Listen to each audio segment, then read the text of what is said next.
Defensively, did you feel like the zone you guys employed worked the way you wanted it to work?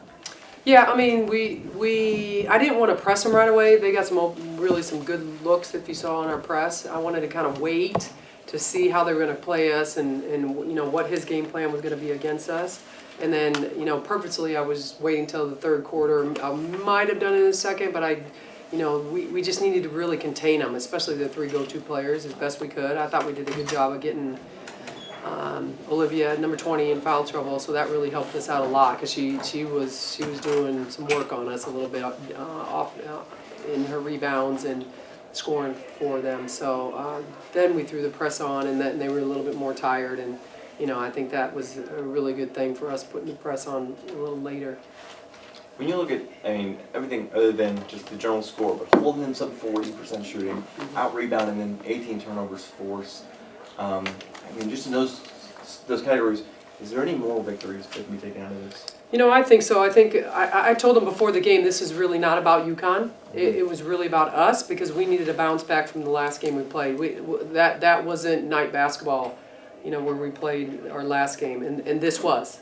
This is how we should be playing every single game. So the moral victory is, you can play this way, and you can play really tough and relentless and fierce and, together and have great energy. There was a lot of great energy out there, and I thought everybody that went in and got an opportunity to play, did their job. And we really talked about our roles and what they were supposed to be doing and just kind of redefined everything. Because going into conference is a whole different thing for all these young new players, If you think about it, only Mawsony and KK played a significant amount of minutes last year. Brittany Smith here, and we had Nye, we had Tolu, we had Fifi, we had all the other post players, so she could kind of get a feel for herself. Siani we had all those other guards, and Cortasia wasn't here, and Georgia wasn't here, so I think going into conference play, it's going to be new for a lot of us. Every single game that we play, it's going to be new. Now we're going to USF next, and so those players have never played there. So I really stress these last 2 days when we practice that it's not ever going to be about the other team. And UConn's obviously a great team, and they're phenomenal and whatever. I just wanted them to come out and be the identity that we had been, that we had lost when we went to Cincinnati. So they did. That's the moral victory I really saw. You talk about defensively, that identity that you've had here before, that it wasn't there for Cincinnati, but it was here tonight. You forced UConn to back-to-back shot clock violations. That really what you now take forward and continue that, hey, we play with this identity and intensity defensively moving forward. Yes, and now we're playing the second place team, going to their place, so I can use a lot of this, in terms of motivating them, getting them ready to, play the next game. I think that they're all going to have a different, I want to say juice, a different feel about how they go into the next game. It's going to be really tough to play down there, too, and we've got some really big-time games back. So Cincinnati third, UConn 1, USF is in second place right now. So, we have to play some really tough games in a row, and with a young team like this, we got to really keep them focused on the important stuff, which is defense and which is our identity, and playing hard and being fierce and being relentless and having good energy and just all the little things so they don't get caught up in the wrong things. Offensively, started getting things going in that fourth quarter. They're so good defensively.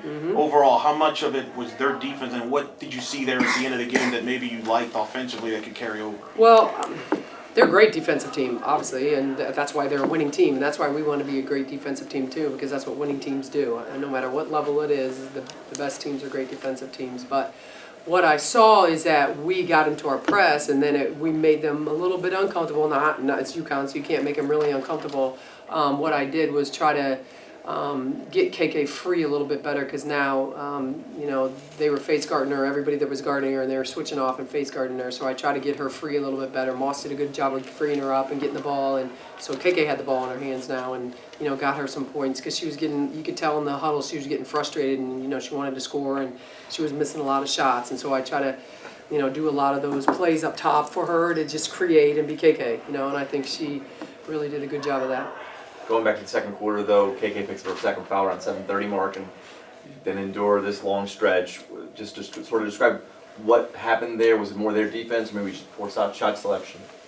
When she did what? Well, no, in that long stretch without a field goal, a 12-minute stretch without a field goal. Yep. But it really started with KK's second foul, and then the offense sort of tapered off. She did come back a couple months later, but that stretch entirely, did you Yeah. see just their defense pick up, or was it? Oh, absolutely. was it more Denji Dangerfield was face guarding her, so Mm-hmm. not even didn't even care about the basket, like any kind of weak side help. She was just standing face guarding, And we worked on that, Mhm. but it's different. You know what I mean? Because the rest of their players know how to defend if we were screening for KK and somebody else take her and get her through, right? And so we really worked on that, and so I think. Getting her and getting stops allowed her to get the ball in transition and go, and so she had the ball in her hand. If we weren't getting stops, they were denying her, and then she couldn't get open, and then Diamond had the ball, and then they were face guarding her. So the biggest thing was we had to get stops and get the rebound so KK could get it. So then she had it in her hands. There was a lot of UCF fans as well. Usually when UConn, they bring their fans, but there was a lot of Knight fans as well, and it really created a great, exciting environment for the sport and for your program tonight.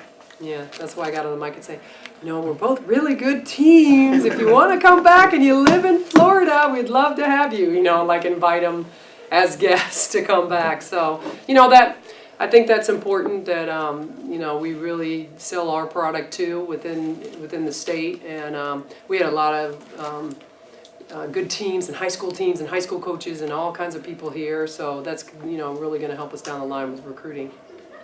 Is that one of the things we're gonna miss with UConn leaving this last scheduled trip to Orlando? You don't have that team that brings out the casual fans, brings out the community like that maybe other teams don't bring out because of who they are.